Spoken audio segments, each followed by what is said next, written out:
Dua warga Indonesia yang positif terinfeksi virus corona disebut telah melakukan kontak dengan warga negara Jepang. Dan warga Jepang ini kini tengah menjalani proses karantina di Malaysia. Berikut ini adalah timeline perjalanan bagaimana warga Jepang dan juga dua warga negara Indonesia yang positif corona ini kemudian bertemu hingga akhirnya tertular virus corona. Kita akan lihat bersama, ini dia. Ini dikutip dari Malaysia Mail, Direktur Jenderal. Assalamualaikum anak-anak, apa kabarnya hari ini?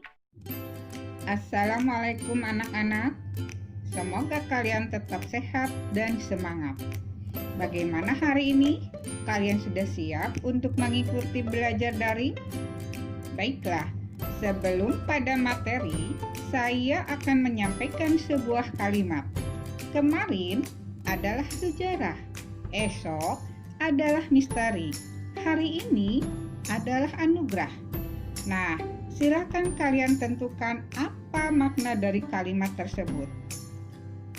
Baiklah, pada kesempatan hari ini masih membahas tentang teks berita bagian KD 3.2 dan KD 4.2. KD 3.2 tentang menelaah struktur dan kebahasaan teks berita. Sedangkan KD 4.2 tentang menyajikan teks berita. Nah, itulah yang akan dipelajari pada hari ini. Baiklah anak-anak, kita lanjut kepada materi tentang menelaah struktur dan kebahasaan teks berita. 1. Struktur teks berita. Struktur teks berita merupakan gambaran cara teks tersebut dibangun. Struktur berita tersebut adalah sebagai berikut. 1. Orientasi berita. 2. Peristiwa. 3. Sumber berita. Yang dimaksud dengan orientasi berita yaitu berisi pembuka dan peristiwa yang diberitakan di teks tersebut. 2.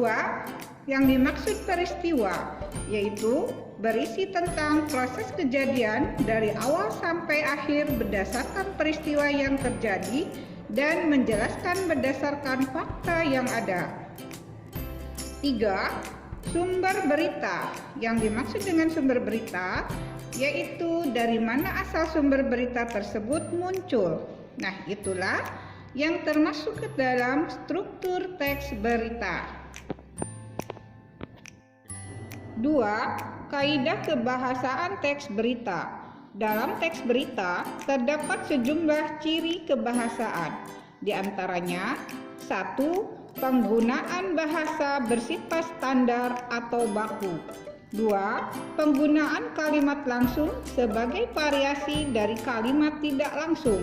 3. Penggunaan konjungsi bahwa yang berfungsi sebagai penerang kata yang diikutinya.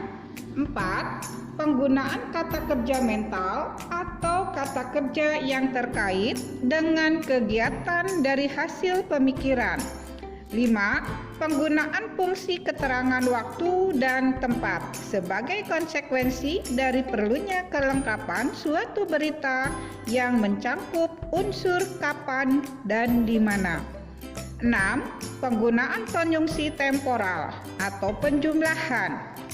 Nah, itulah yang termasuk ke dalam kaidah kebahasaan teks berita. Baiklah anak-anak, kita lanjut ke KD 4.2, yaitu menyajikan teks berita. Cara menyajikan teks berita dibagi dua bagian. 1. Menyajikan berita tertulis. Teks berita yang baik adalah teks yang memenuhi karakteristik umum, kelengkapan struktur, dan aspek kebahasaan berita. Adapun langkah-langkah menyajikan berita tertulis: 1. Menentukan topik berita. 2. Mendatangi sumber berita. 3. Mencatat pokok-pokok informasi. 4. Mengembangkan pokok-pokok informasi. Yang kedua, cara menyajikan teks berita secara lisan.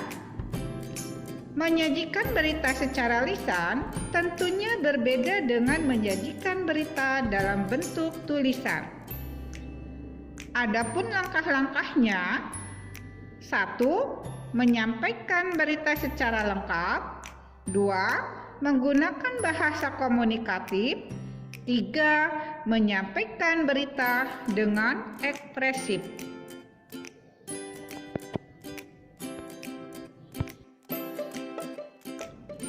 Demikianlah anak-anak, materi yang bisa Ibu sampaikan. Semoga bermanfaat. Salam semangat, sehat selalu, dan semoga COVID-19 cepat berlalu. Wassalamualaikum.